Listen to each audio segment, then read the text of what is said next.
반갑습니다. 기독교의 중심에는 십자가가 있습니다. 그리스도의 중심에 십자가 있고 기독교의 중심에 십자가가 있습니다. 십자가가 없는 그리스도, 십자가가 없는 기독교라는 존재할 수가 없지요. 이슬람의 경전인 꾸란을 보면 예수님에 관한 이야기들이 많이 나옵니다. 꾸란에 나오는 예수님에 관한 기록을 보면 성경에 나오는 것과 비슷한 내용들이 많아요. 예수님께서 성령으로 동정녀 마리아에게 의해 태어나셨다, 그 기록도 있고요. 또 예수님께서 제자들에게 나를 따르라 하는 그런 내용도 나옵니다. 또 예수님께서 나면서부터 맹인된 자, 문둥병자, 그들을 치유하고 심지어 죽은 자도 살려내는 그런 기사도 나오지요. 진흙으로 새의 모형을 본따서 거기에 훅 숨을 불어넣었더니 새가 날아가는 그런 이야기도 나옵니다. 그게 꾸란에 나와요. 또 마리아가 예수님을 잉태하고 출산했을 때 사람들이 다 비난을 하죠. 그랬더니 요람에 있던 예수님이, 아기가 그것을 변론하는 내용도 나와요. 좀 한번 볼까요?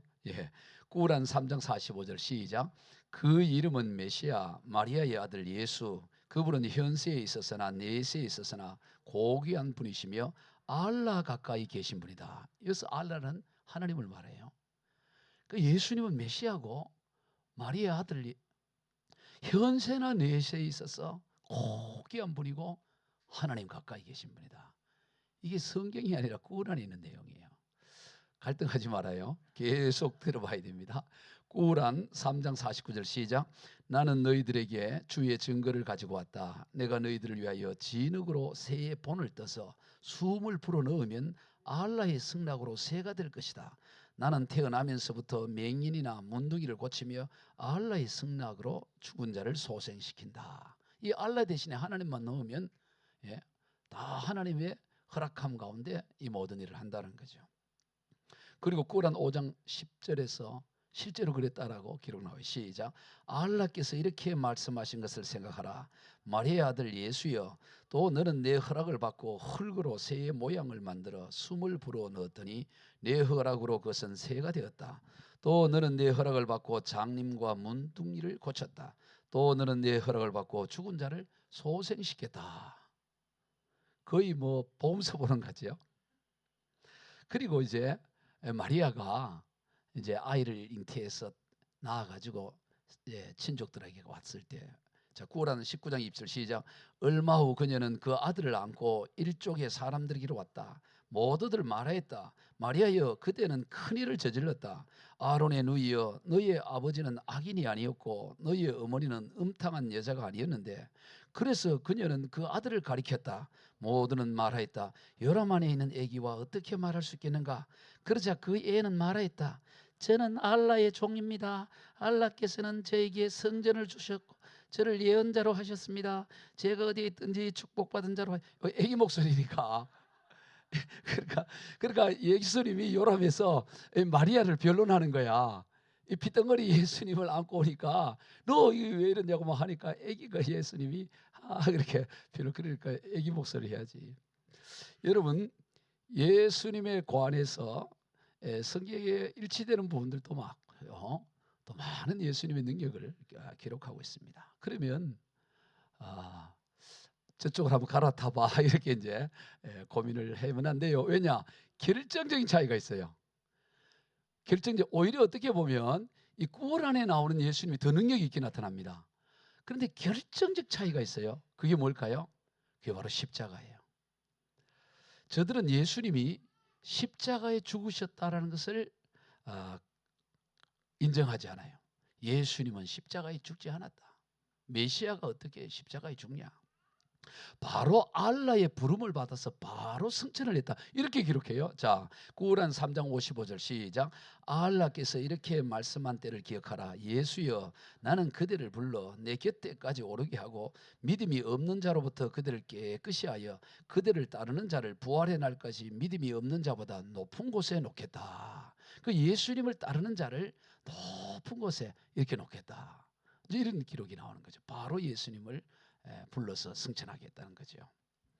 십자가를 뺀 예수를 저들은 믿고 있습니다. 아무리 예수님의 기적을 믿고 예수님의 동정녀 탄생과 승천까지 믿는다고 해도 십자가에 죽으신 예수님을 빼버리면 그것은 헛된 것이에요. 십자가가 중심이에요. 예수님의 공생의 삶은 십자가를 향해 가는 삶이었습니다. 십자가를 향해 한 걸음 한 걸음 걸어가는 삶이셨고 결국에는 십자가에서 정점을 이루신 삶이셨어요. 세상적인 관점으로 볼 때는 도무지 이해될 수가 없는 일이죠. 당시 십자가는 가장 수치스럽고 가장 피해야 할 일이었습니다.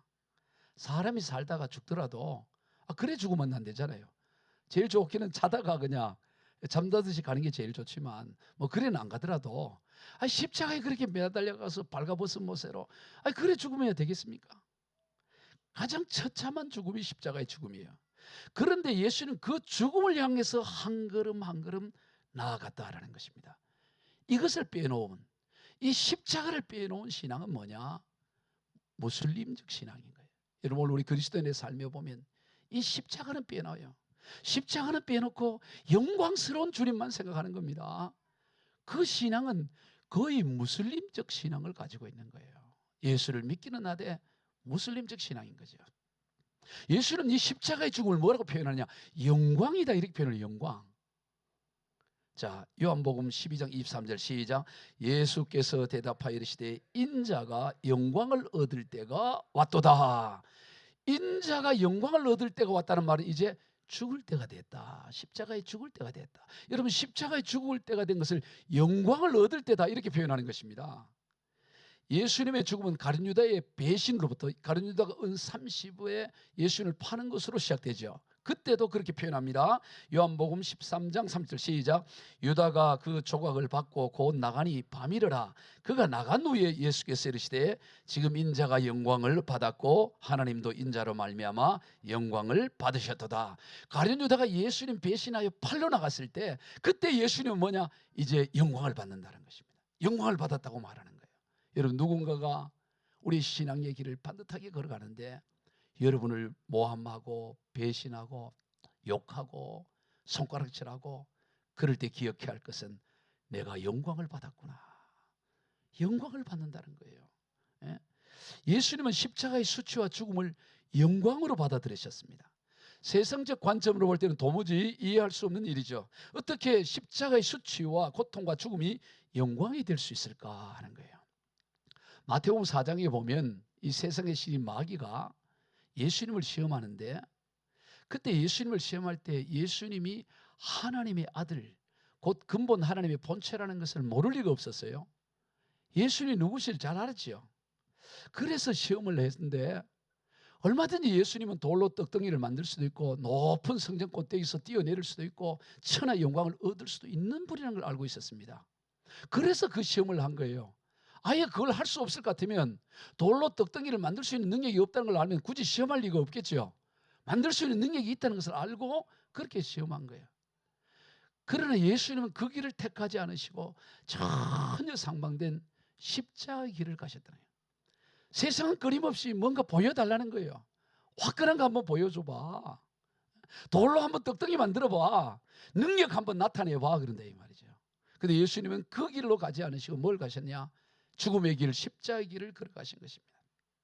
천하 만국의 영광을 얻는 것이 참 영광이 아니에요. 돌로 떡덩이를 만드는 것이 세상은 영광이라 그러지만 주님은 그것을 참 영광으로 보지 않으셨습니다. 높은 꼭대기에서 뛰어내는 것이 세상은 영광이고 박수를 차지만 주님의 가는 이 십자가의 길은 그것이 영광이 아니라고 말하는 것입니다. 오히려 십자가의 길, 이 고난의 길, 죽음의 길이 참 영광의 길이다. 주님이 그렇게 말합니다. 그러면 어떻게 십자가의 길이 영광의 길이 될 수 있는가? 열매 때문이에요. 여러분 이 십자가의 길은 반드시 열매가 준비되어 있어요. 요한복음 12장 24절 시작. 내가 진실로 진실로 너희에게 이르노니 하늘의 밀이 땅에 떨어져 죽지 아니하면 하늘 그대로 있고 죽으면 많은 열매를 맺느니라. 여러분 우리가 십자가의 길, 고난의 길을 걸어가면 반드시 많은 열매를 하나님이 예비해 놓았다고 말씀하는 거예요. 오늘 우리는 그 많은 열매를 보고 신앙의 길을 걸어가고 십자가의 고난의 길을 가는 것이죠. 제가 한국 교회사를 이렇게 살펴보고 또 강의를 하는 가운데 보면 한국의 이 땅에 복음이 들어와서 오늘 여기까지 오는데 얼마나 많은 젊은이들의 고귀한 죽음이 있는지 몰라요. 자기 나라에 있으면 얼마든지 호의호식하고 잘 살 수 있음에도 불구하고 이 땅에 와서 34, 20대, 30대에 죽어간 이 젊은 의사들, 교사들, 이들이 얼마나 많은지 모릅니다. 양화진에 가보면 알고요. 지난번에 가봤던 그 광주 양림동에 있는 성교사 묘원에도 그렇고요. 곳곳에 묻혀있는 분들이 보면 다 30대. 자기 땅에 있으면 얼마든지 의사로 최고의 명문대학 나오고 잘 살 수 있었음에도 불구하고 이 땅에 와서 하늘의 미랄이 되어 죽은 거예요. 그 죽음이 헛되지 않고 오늘 이렇게 엄청난 부흥과 수많은 영혼의 열매를 얻는 역사가 일어났다. 이게 십자가의 비밀이에요. 십자가의 길을 가면 열매가 나타나는 거예요. 우리는 그 열매를 취하고 그 십자가의 열매를 바라보고 이 고난의 길, 십자가의 길을 걸어가는 것입니다. 프랑스 북부 해안 도시인 깔레라는 도시가 있어요. 도보 해협이 있는 것이죠. 가장 영국, 잉글랜드와 가장 가까운. 그래서 영국이 프랑스를 점령하려면 이 깔레르부터 먼저 점령을 하는데, 우리가 알고 있듯이 영국과 프랑스 간에, 잉글랜드와 프랑스 간에 100년 전쟁이 있었습니다. 1337년부터 1453년까지 116년 동안 그 유명한 100년 전쟁이 있어요. 100년간 전쟁을 일으켜요. 왜 100년 전쟁이 일어나냐면 당시에 그 잉글랜드의 왕이었던 에드워드 3세가 프랑스의 왕위가 끊어지니까 이제 프랑스 왕도 내가 해야 되겠다 그런 거예요. 왜냐하면 프랑스 왕족이었기 때문에 내가 이제 프랑스 왕도 겸하여야 되겠다. 그래갖고 전쟁이 일어나는 거예요. 왕위 계승 문제 때문에 116년간 전쟁이 일어나요. 그런데 이 첫 번째 도성인 이 깔레가 끝까지 버티는 거예요. 끝까지 버티다가 결국에는 완전히 포위가 돼가지고 식량이 떨어지니까 항복을 할 수밖에 없는 거죠. 워낙 분노했던 에드워드 3세는 그 깔레의 전멸을 할 계획을 하고 있었어요. 그런데 이제 식량이 떨어져서 더 이상 버틸 수 없으니까 그 항복 사절단이 항복을 하러 에드워드 3세를 찾아간 거죠. 분노한 에드워드 3세는 조건을 하나 제시하는 거예요. 내가 다 전멸을 하려고 했는데 이제 너 다 굶고 이제는 곧 항복, 더 이상 버틸 수 없는 걸 알고 있었던 거죠.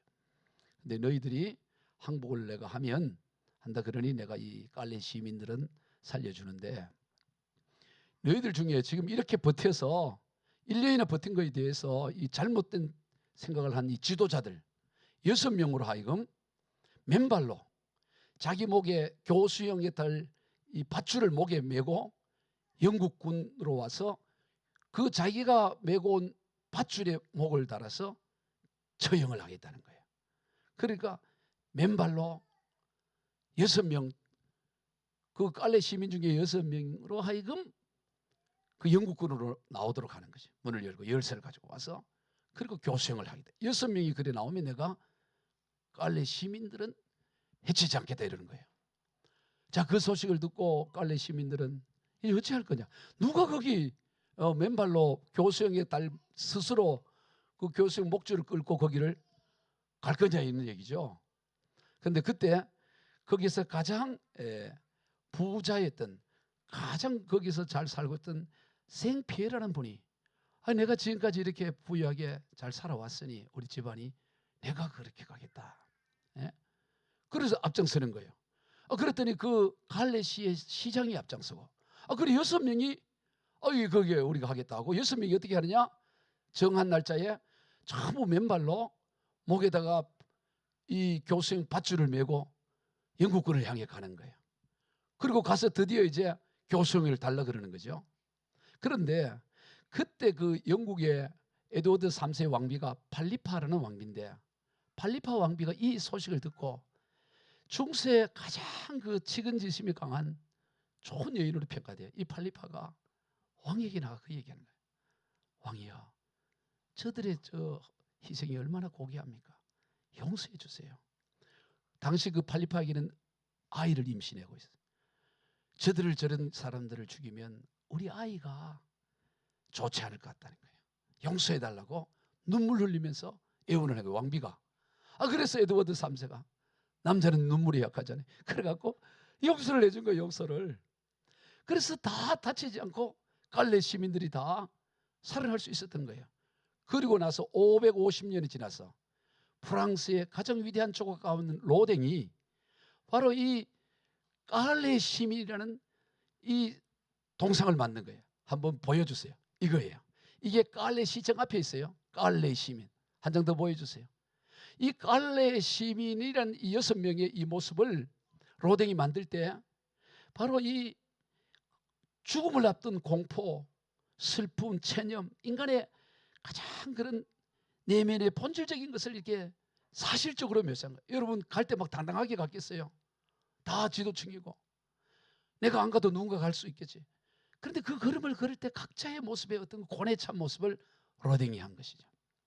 여러분, 이 스스로의 죽음의 길을 택한 이들의 헌신과 결단을 통해 갈래 시민들이 다 살아난 것처럼 예수 그리스도의 십자가의 죽음을 통해 온 인류가 다 살아난 줄로 믿으시기 바랍니다. 주님 스스로 걸어간 거예요. 걸어간 게. 그래서 모두가 다 살아나요. 모두가 다. 여러분, 예수 그리스도의 십자가는 십자가로 그냥 개인의 죽음으로 그래 끝나지 않습니다. 그 너머에 세상적인 눈으로는 보이지 않는 이루 헤아릴 수 없는 많은 그런 열매가 있다는 거예요. 그러기에 십자가가 참는 거예요.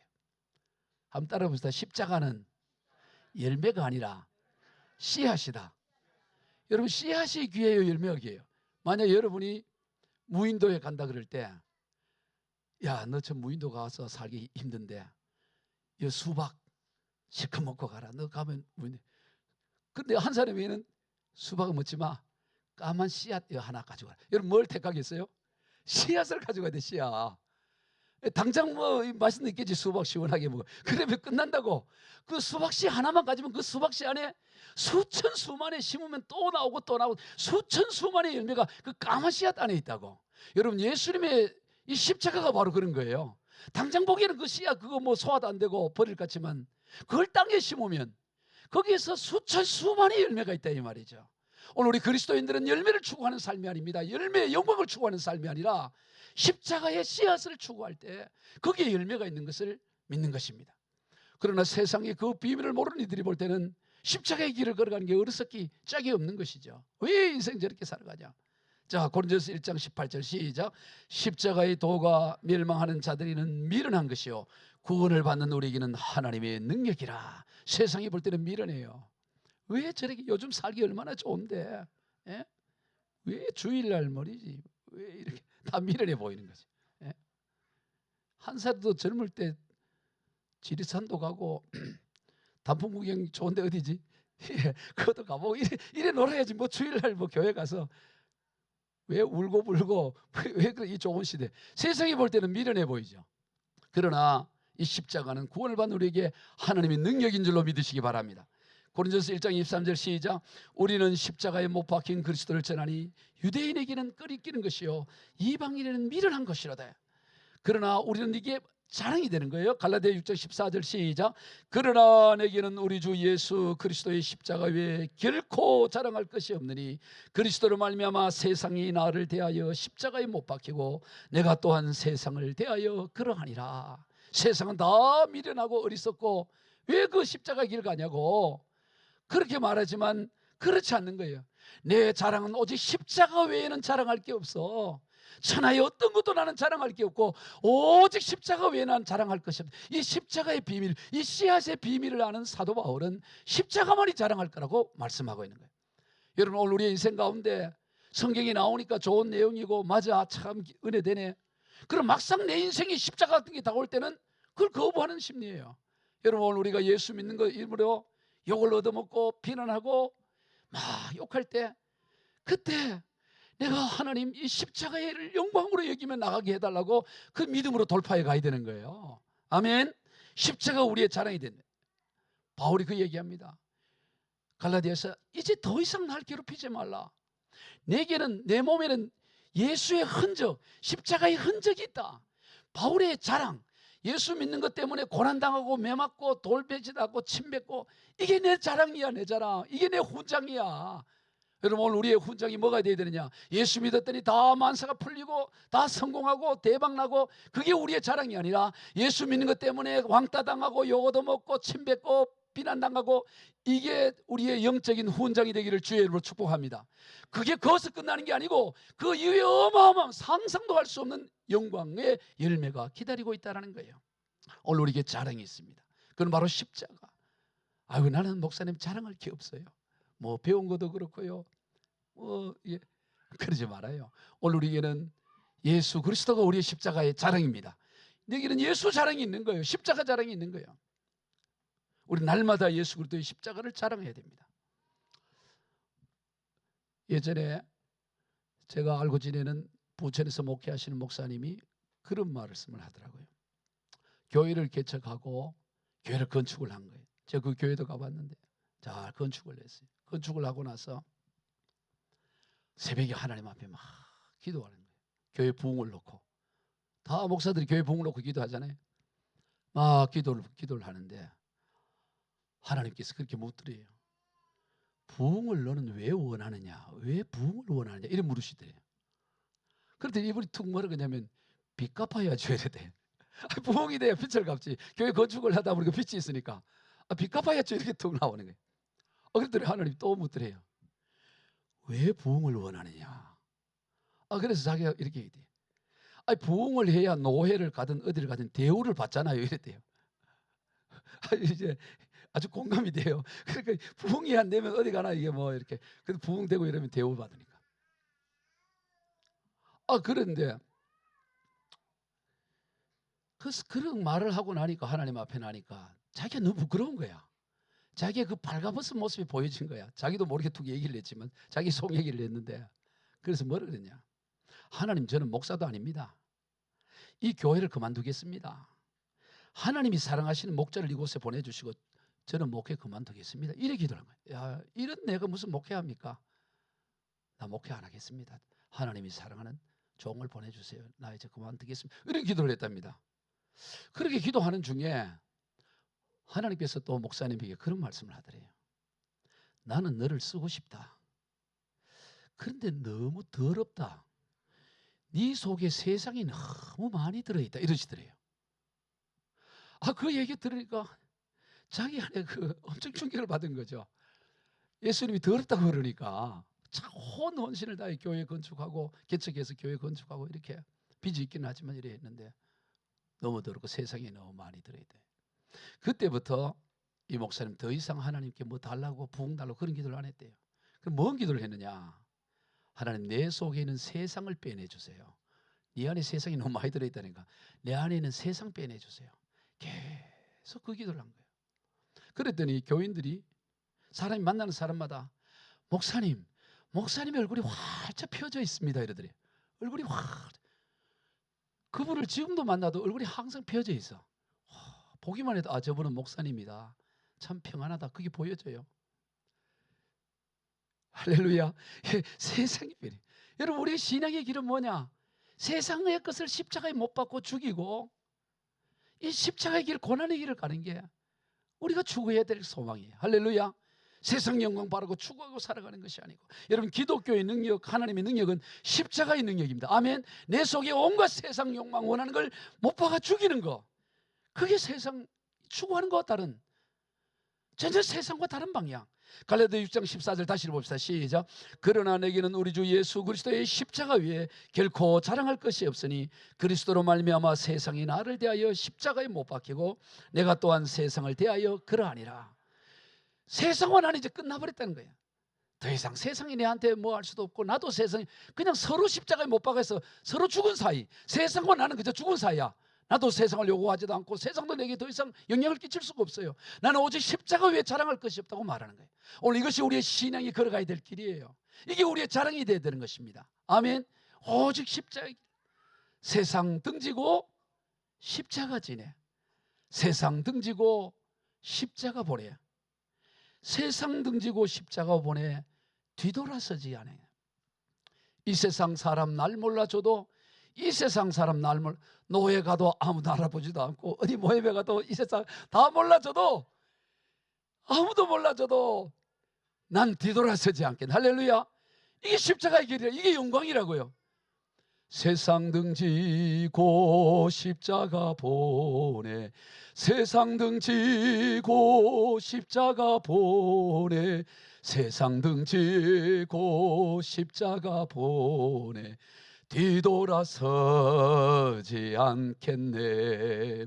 이 세상 사람 날 몰라줘도, 이 세상 사람 날 몰라줘도, 이 세상 사람 날 몰라줘도 뒤돌아서지 주님 뜻대로, 주님 뜻대로 살기로 했네, 주님 뜻대로 살기로 했네, 주님 뜻대로 살기로 했네, 뒤돌아서지 않겠네. 아멘. 세상 사람 다 손가락질하고 몰라주고 무시하고 그래도 뒤돌아서지 않고 주님 뜻대로 살아가고, 십자가 길 좁은 길 다 왜 바보같이 그 길 가냐 하더라도 끝까지 가는 것, 이 우리 그리스도인의 삶이에요. 예수 그리스도의 십자가는 그저 역사적 사실을 믿는 인식의 영역에 있는 것이 아닙니다. 바로 우리가 져야 할 십자가예요. 마태복음 16장 24절 시작. 이에 예수께서 제자들에게 이르시되 누구든지 나를 따라오려거든 자기를 부인하고 자기 십자가를 지고 나를 따를 것이나. 예수님 혼자 간 십자가가 아닙니다. 예수님의 십자가는 같이 지고 가는 십자가, 연합된 십자가. 갈라디아 2장 20절 시작. 내가 그리스도와 함께 십자가에 못 박혔나니 그런즉 이제는 내가 사는 것이 아니요 오직 내 안에 그리스도께서 사신 것이라. 로마서 6장 6절 시작. 우리가 알거니와 우리의 옛사람이 예수와 함께 십자가에 못 박힌 것은, 아멘, 다 연합됐다는 거예요. 예수님 십자가 당할 때 나도 같이 당했고, 예수님 장사 치를 때 나도 같이 그 영적으로 연합되어 치러졌고, 예수님 부활할 때 나도 같이 부활됐고, 예수님 승천할 때 나도 영적으로 함께 연합된 승천의 삶이다. 이게 우리가 걸어가야 될 길. 그러면 구체적으로 어떻게 십자가를 지고 갈 거냐는 거예요. 십자가를 져야 된다는 거 알고 져야 가는 게 우리 인생의 길이라는데, 그럼 어떻게 십자가를 지고 갈 거냐? 그건 달리 특별한 방법이, 예수님이 십자가 진 길 고보고 따라가면 돼요. 여러분, 눈이 오면요, 눈이 많을 때 앞사람이 더벅더벅 걸어가다 보면 발자국이 생기잖아요. 그래서 눈을 걸어갈 때 어떻게 하면 누군가가 앞서 걸어간 사람의 발자국 밟고 걸어가듯이 오늘 우리의 인생도 마찬가지입니다. 예수님이 지신 십자가의 그 발자국 밟고 걸어가면 되는 거예요. 내가 일부러 갈 필요 없어. 주님 걸어간 그 발자국 따라 그냥 가면 되는 것입니다. 우리 베드로전서 2장 21절 시작. 이를 위하여 너희가 부르심을 받았으니 그리스도도 너희를 위하여 고난을 받으사 너희에게 본을 끼쳐 그 자체를 따라오게 하리 하셨. 예수님 본을 딱 보여준 거예요. 이렇게 걸어야 돼 하고 발자국 본을 보여줬어요. 걸어가면 된다고. 그 본이 뭐냐? 주님이 어떻게 그 본을 보여주셨냐? 또 그것도 여러분 성경이 기가 막히게 다 나와 있어요. 얼마나 감사한지 몰라요. 성경이 다 어떻게 걸어야 될지, 발자국을 어디에 걸어가야 할지를 다 기록해 놓고 있다 이 말이죠. 궁금해요? 봅시다. 베드로전서 2장 22절 시작. 그는 죄를 범하지 아니하시고 그 입에 거짓도 없으시며 욕을 당하시되 맞대어 욕하지 아니하시고 고난을 당하시되 위협하지 아니하시고 오직 공의로 심판하는 이시에게 부탁하며. 예수님은 죄도 범하지 않으셨고 입에 거짓도 없었어요. 그런데 욕을 당하고 고난을 당해요. 여러분 누군가가 욕당할 때 가만히 보면 그래도 뭔가도 원인이 있어. 난 하나도 원인이 없는데 욕했다. 그 사람이 미친 사람이 아니고서 그래 하겠어요. 뭔가 오해를 하든 뭔가 그래도 빌미가 있으니까 하잖아요. 근데 예수님은 빌미가 될 게 없어요. 아무 빌미가 없는데도 욕을 당하시고 고난 당하셨습니다. 그런데 어떻게 했다고요? 맞대어 욕하지 않으셨고 고난 가운데 두고 보자 이렇게 위협하지도 않으셨고 오직 공의로우신 하나님께, 심판하시는 하나님께 맡겼다는 것입니다. 여러분, 십자가의 길은 그렇게 가는 거예요. 그냥 주님께 맡기고 그 길 그냥 욕 들으면 욕 듣고 고난 당하면 당하고, 예? 두고 보자네. 언젠가 너희도 언제 한번 당할 때가 있을 거야. 내가 이렇게 않는다 예수님. 그냥 당하는 거예요. 당해. 십자가는 그냥 지는 거예요. 십자가. 예수님은 그냥 십자가 지셨지 뭐 딴 게 있어요? 여러분, 우리가 이제 져야 될 이 십자가, 우리가 죽여야 될 우리 자, 어? 이 대표적인 게 뭐냐 보면 가장 많은 게 보니까 혈기야, 혈기. 예, 그 사람이 성격이 온유한 사람도요, 그 안에 숨겨져 있지 혈기가 있어. 혈기 없는 사람이 없어. 순한 사람이 혈기 부리면 더 세게 부려요. 그러니까 다 이렇게 혈기가 있어. 그 우리가 이제 이 십자가에 못 박아야 될 중에 하나가 뭐 저부터 시작해서 혈기를 십자가에 주로 못 박아요. 예, 내가 볼 때 혈기만 십자가 못 박으면 한 90%는 못 박는 것 같아. 나머지는 자잘한 것들이야. 혈기만 못 박으면 나머지는 대부분 이제 다 따라 못 받는데. 여러분, 혈기가 왜 있을까요? 우리가 막 혈기 나잖아요. 왜 혈기 나올까요? 혈기가 속에 내재되어 있기 때문에 나오는 거예요. 평소는 이렇게 가라앉는 거야. 여러분, 예전에 이제 시골에 보면 구정물이 있어요. 구정물. 예전에는 이제 그릇 씻어도 물을 그냥 다 버리지 않았다. 요즘은 퐁퐁하고 이러니까 버리지만 예전에는 퐁퐁이 어디 있어요. 그러다 보니까 구정물을 다 모아놓는다고. 모아놔서 뭐예요? 예전에 그 구정물 모아갖고 뭐 했을까? 잘 모르시는구나. 이 구정물 모아갖고 소주 끓일 때 넣는다고. 소주 끓일 때. 에이, 몰랐죠? 소주 끓일 때 그 구정물이라는 게 그릇 씻은 거잖아요. 뭐 김치 그릇 씻고 그게 다 뭐 영양분이 있으니까 이걸 다 모아 놓는다고, 버리지 않고. 그럼 요걸 가지고 뭘 해요? 소주 끓일 때 죽에 넣는다고, 소영양분으로. 예, 그냥 모르면 듣기만 하면 돼요. 그래서 여러분, 구정물 가만히 놔두면 어떻게 돼요? 다 가라앉다고. 뭐 뼈다귀고 뭐고 다 가라앉아. 고등어 뼈다귀 뭐 다. 근데 그걸요, 막대기로 휘저 보면요, 막 둥둥 떠진다고. 사람이 그래요. 사람이 지난주에도 얘기했지만 우리 안에 이게 가라앉아 있는 거지. 예수를 믿는다고 해서 이게 우리의 본성, 타락한 본성이 사라지지 않는다 그랬죠. 지난주 설교 뭐예요? 설교 제목이, 지난주 설교 제목이 무엇으로 아시는 분? 빛으로 어둠을 졌다. 전성의가 보통 의가 아닙니다. 티니지 그냥 아무나 갑니까? 티니지 가서 몇 달 어떻게 있어요? 저 정도가 돼야 간다. 그러니까 빛으로 어둠을 덮는 거예요. 그럼 다시 말해서 어둠이 밑에 내재되어 있는 거예요. 내재되어 있는 거야. 휘 젖으면 뭐 별게 다, 콩나물 대가리도 올라오고 뭐 별게 다 올라온다고. 그 설거지 한 국물이. 예? 다 올라요. 안에 내재되어 있는 거예요. 우리 안에 혈기요, 다 내재되어 있어요. 예수 믿어도 다 있고요. 교만, 음란 다 내재되어 있는 거예요. 휘 저으면 다, 그 상황 되면 다 나온다고. 근데 하나님께서 이거 나올 때 뭐 하느냐? 우리가 이제 이런저런 환경이 되고 그럴 때 이게 튀어나오는 거예요. 대표적으로 뭐냐면 운전하다가 갑자기 누가 확 끼어들잖아요. 이 설교하기 사실 저도 좀 미안한데, 어제 사모님이 운전하고 가는데 갑자기 태시가 확 끼어들어간 거예요. 내 뒤에 앉았는데. 그래서 내가 뒤에서 크락션 좀 늘리라고 그랬는데, 가만히 생각하니까 오늘 설교 내용 같은 거야. 여러분, 우리가 막 크락션 올리고 쌍라이트 막 올리는 이유가 뭐야? 뭐 혈기가 확 올라오니까 그랬잖아요. 혈기가. 주의 용사하소서. 그러게 이게 사람 안에 혈기가 있는 거야, 있는 거. 그럼 그때는 뭐 할 때냐? 그때 올라올 때 따라해 봅시다. 내 이놈 잘 나왔다. 내가 너를 십자가에 못 박는다. 그걸 잡아야 되는 거야. 아멘. 혈기가 올라오면 못으로 그냥 때려잡는 거야. 네, 혈기가 올라오잖아. 막 올라올 때 내 이놈 잘 나왔다 하면서. 왜냐면 안 올라오면 곧 모르지, 안에 있으니까. 이게 환경돼서 하나님께서 올라오게 할 때는 그거 제가 하라는 거야.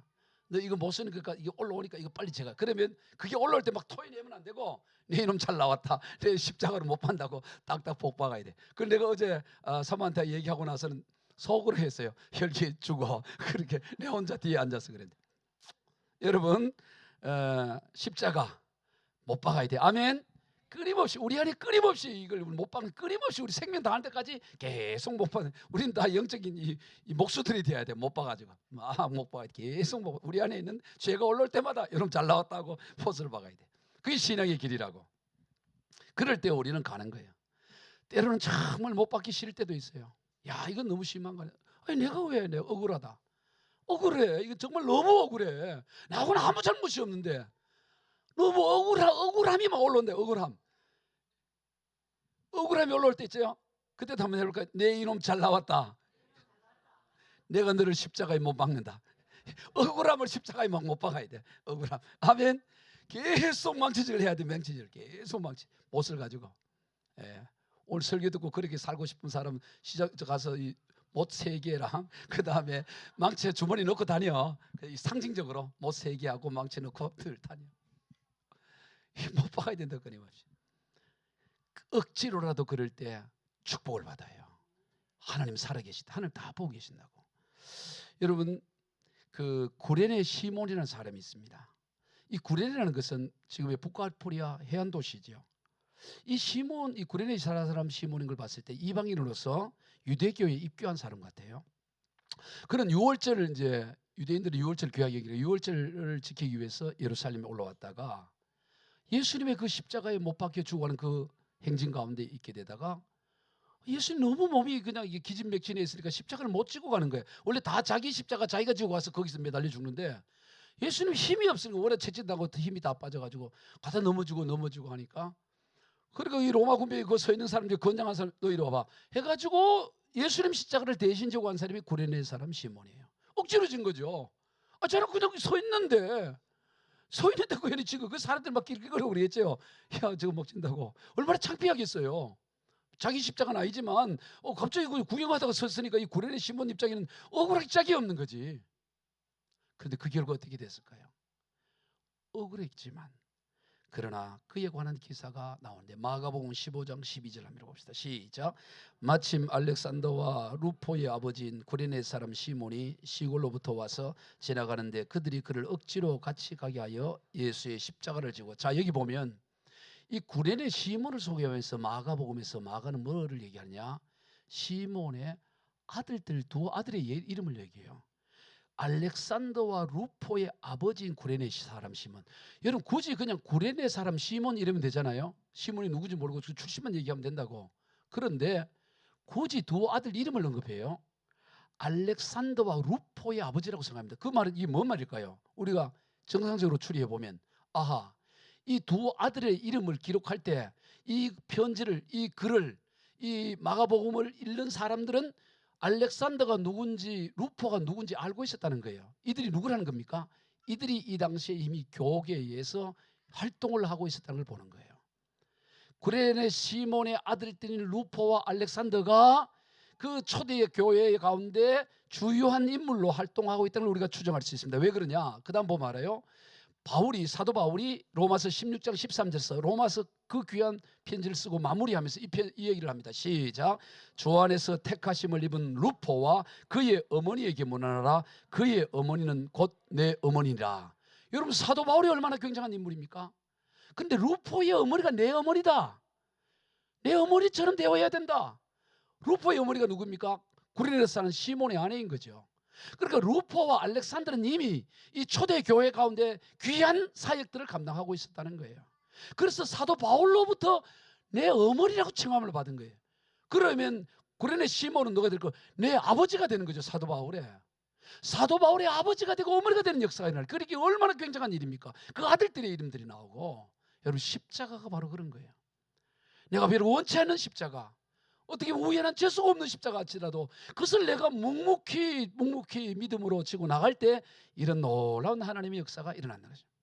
여러분 십자가 뒤에 부활의 영광이 있는 줄로 믿으시길 바랍니다. 부활의 영광이 십자가 뒤에. 그럼 왜 예수님이 굳이 십자가를 지셨을까? 십자가를 안 질 수도 있었다면 굳이 지셨겠죠. 예수님이 십자가를 지신 이유는 십자가를 지실 수밖에 없어요. 그거 외에는 길이 없는 거예요. 십자가 외에는 이 인류의 죄를 해결할 수 있는 길이 없어. 우리는 뭐 죄라는 거 그냥 대충 퉁치면 된다 그러지만 하나님, 의로우신 하나님 눈앞에는 이 십자가 창조주 본인이 십자가에 죽는 거 외에는 이 죄 문제를 해결할 수 없어. 그래서 뭐라 그러냐? 하나님이 의로 우리를 구원했다는 표현을 합니다. 하나님의 의인 십자가로 우리를 구원한 거예요. 의로워야 구원하잖아요. 의인이라는 걸 어떻게 대충 바라봅니까? 의로우신 하나님이. 그런데 이 의를 어떻게 하느냐? 창조주 하나님의 피 흘리심은 이거 외에, 이 십자가 외에는 죄를 씻을 길이 없어. 그래서 창조주 하나님의 죽으심이 하나님의 의로움이고 하나님의 의로움으로 우리가 구원을 받았다고 성경은 말하는 거예요. 여러분 창조주 하나님의 죽음이라는 게 이게 요즘 저는 이걸 자주 묵상해요. 야, 어제도 이제 설교 준비하러 오면서 저는 바로 이렇게 버스 타면 바로 오는데 꼭 한 정거장 전에 내려서 쭉 산을 한번 거쳤다가 와요. 산을 이렇게 하는데 산을 타고 이렇게 내려오면서 야, 이 천지 만물을 창조하시고 이 낙엽과 이를 창조하신 하나님이 나를 위해 십자가에 죽으셨다. 이 엄청난 우람한 소나무, 이 참나무, 이걸 만드신 하나님이 육신의 몸을 입고 나를 위해 십자가에 죽으셨다. 얼마나 감사한지 몰라요. 여러분, 말이 쉬워서 창조주지, 하나님의 창조 세계를 보면 상상을 못한다 그러죠. 상상. 여러분, 제가 별 하나만 얘기합시다. 별 얘기하면 또 지루하게 하는 사람이 간혹 있다는 얘기를 들었어요. 그러나 나는 별을 생각하면 놀라워. 별을 생각하면. 여러분, 태양에서 지구까지 빛의 거리가, 빛이 여러분 1초에 지구 7바퀴 반 돈다는 거 다 알죠? 1초에 지구 7바퀴 반, 그 어마어마한 속도로 태양에서 지구까지 오는 빛의 속도가 얼마냐? 8분 19초. 그러니까 우리가 태양을 볼 때는 8분 19초 전에 태양이에요. 지금 태양이 아니라고. 8분 19초예요. 자, 이 8분 19초고 달은 얼마 걸리냐? 달이는 1.28초야. 그 달은 그만큼 가까운 거예요. 1.28초 전에 빛이에요. 자, 그래서 이걸 내가 계산을 해봤어요. 자, 달을 1.28초 빛의 속도로, 그러면 우리가 경부 고속도로 갈 때 시속 110km잖아요. 자, 110km로 달까지 계속 가는 거예요. 24시간이고 뭐고. 여러분, 달까지 가려면 빛의 속도는 1.28초지만 계속 달로 110km로 가려면 며칠이 걸리냐 봤더니 146일이 걸려. 146일. 달까지, 여러분, 달이 가까운 거리 아니에요? 쉬지 않고 가면 146일. 자, 그러면 태양까지 110km로, 제한속도 110km로 가면 얼마 걸릴까? 태양까지 계속 가는 거야. 이걸 8분, 계속 가면 얼마 걸리냐니까 155년이 걸려. 여러분, 태양 가깝지만 110km로 경부고속도로 제한속도로 가면 155년이 걸려야 태양에 간다고. 쉬지 않고 24시간. 자, 그러면 이제 그게 중요한 게 아니에요. 이 태양계에서 이제 이렇게 항성이라는 것은 이제 이게 밝아지는 불이 있는 것을 항성이라고, 태양처럼 밤에 보면 하늘의 별이 얼마나 우수하게 말이에요. 수천 수만 수천억의 별이 있잖아요. 그 많은 별 중에서 지구와 가장 가까운 별 있겠죠. 가장 가까운 별, 일단 태양 빼고 스스로 항성, 이 달이나 수성, 금성은 별이 아니잖아요. 그냥 행성이지. 반짝반짝 빛나는 별 중에서 가장 가까운 별이 뭐냐? 프로시마 센타우리라는 별이에요. 프로시마 센타우리. 이런 프로시마 센타우리라는 이 별은 빛의 속도로 얼마나 가냐? 4.24년 걸려. 약 4년 3개월 걸린다고. 4년 3개월. 빛의 속도로 4년 3개월 가야 저 수천억 별 중에 가장 가까운 별에 가. 그러면 가장 먼 별은 얼마냐? 130억 년을 가야 돼. 그 여러분이 보는 별 중에 가장 가까운 별은 4년 3개월 전의 별이야. 지금 반짝반짝 지금 보는 게 아니에요. 이 빛은 가장 가까운 별이 4년 3개월 전에 반짝이던 거고, 어떤 별은 10억 년 전에 비치고, 어떤 거는 130억 년 전에 빛을 지금 우리가 보는 거예요. 빛이 오는 거리가.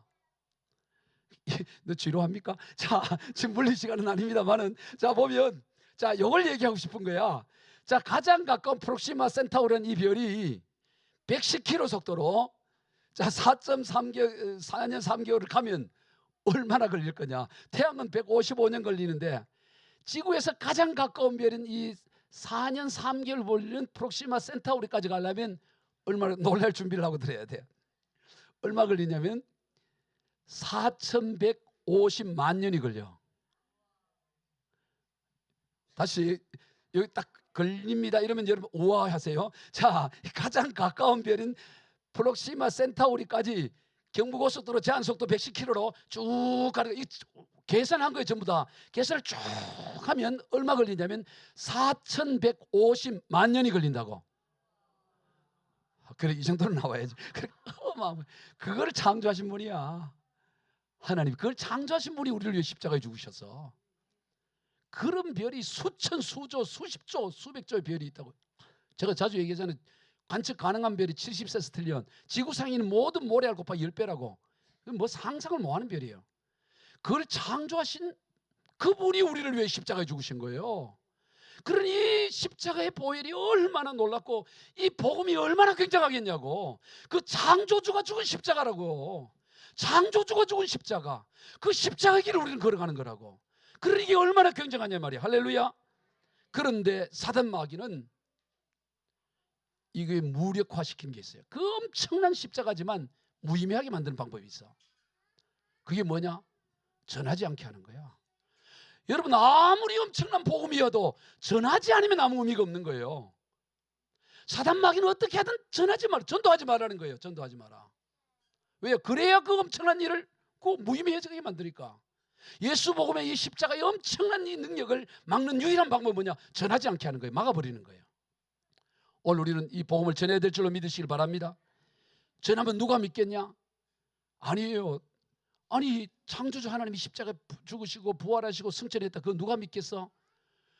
여기 다 믿고 있잖아요. 이렇게 다 지난 2000년 가운데 얼마나 지금 많은 사람이 믿었어요. 아니, 저 사람은 안 믿겠지. 아니에요. 전하면 믿어집니다. 왜? 성령께서 역사하시기 때문에. 미련한 방법으로 믿는다고 주님 말합니다. 다시 한번 우리 고린도전서 1장 21절을 봅니다. 시작. 하나님의 지혜에 있어서는 이 세상이 자기 지혜로 하나님을 알지 못하므로 하나님께서 전도에 미련한 것으로 믿는 자들을 구원하시기를 기뻐하셨도다. 하나님은 이 전도라는 미련한 방법, 아니 내가 전한다고 믿겠어? 아니라니까. 전해서 믿으니까 우리 여기 온 거 아닙니까? 이 조선시대 복음이 들어온들 그거 누가 믿겠나 싶겠지요. 캄캄한 이 조선 땅에. 그러나 이렇게 엄청난 교회가 세워졌고 이렇게 믿어진 것은 뭐예요? 전도에 미련한 것을 믿도록 하나님이 역사하신다는 겁니다. 성령께서 그렇게 역사하신다는 것입니다. 그러므로 우리는 전해야 될 줄로 믿으시기 바랍니다. 특별히 다음 주는 우리가 2025년도를 마무리하면서 새생명 초천잔치를 저 걸어놨잖아요. 새생명 초천잔치. 여러분, 새생명 초청잔치 때 새생명이었으면 그냥 초청잔치야. 뭔 초청, 뭐를 초청해? 새생명을 초청하기를 바랍니다.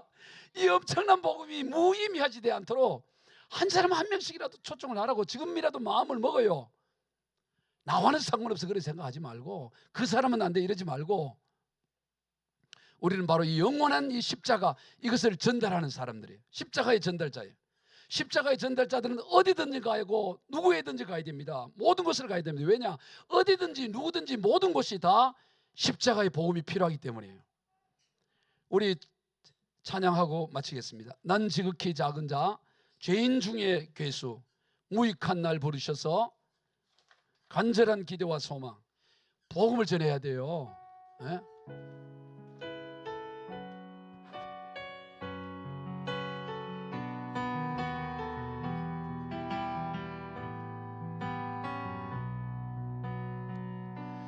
난 지극히 작은 자, 죄인 중에 괴수, 무익한 나 부르셔서 절한 기대와 소망, 부끄럽지 않게 십자가 정케 하셨네. 어디든지 가리라. 주 위에 서라면 나는 전하리 그 십자가. 내 몸에 벤 십자가, 그 보혈의 향기 온 세상 채울 때까지 살아도 주를 위해, 죽어도 주를 위해 살아주구나. 난 주의 것, 십자가의 능력, 십자가의 소망, 내 안에 주만 사시는 것. 지극히 작은 자, 죄인 중에 괴수, 무익한 날 부르셔서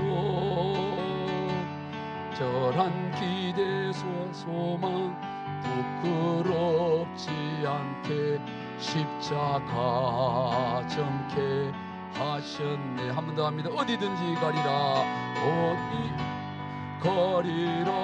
주 위에 서라면 나는 전하리 그 십자가. 내 몸에 벤 십자가, 그 보혈의 향기 온 세상 채울 때까지 살아도 주를 위해, 죽어도 주를 위해 살아주구나. 난 주의 것. 십자가의 능력, 십자가의 소망, 내 안에 주만 사시는. 살아도 주를 위해, 살아도 주를 위해, 죽어도 주를 위해, 사나 죽으나 난 주의 것. 십자가의 능력, 십자가의 소망, 내 안에 주만 사시는 곳. 지극히 작은 자 죄인 중에게수 무익한 나 부르셔서 간절한 기대와 소망 부끄럽지 않게 십자가 정케 하셨네. 내 사랑 나의 십자가. 기도하겠습니다. 하나님 아버지 감사합니다. 우리 모두 십자가의 전달자로 살아가게 하여 주옵소서. 특별히 다음 주에 새세명 초촌잔치가 있는데 주여 마음을 닫지 않게 하시고 주의 이 감동에 순종하여 반드시 한 사람 이상 전도하여 이 십자가의 영광이 무의미해지지 않도록, 이 엄청난 십자가의 복음이 무의미해지지 않도록 우리가 반드시 증거하고 전하게 하여 주옵소서. 노력하게 하소서. 시도하게 하소서. 주님 역사하여 주옵소서. 축복하며 예수님의 이름으로 기도하옵나이다. 아멘.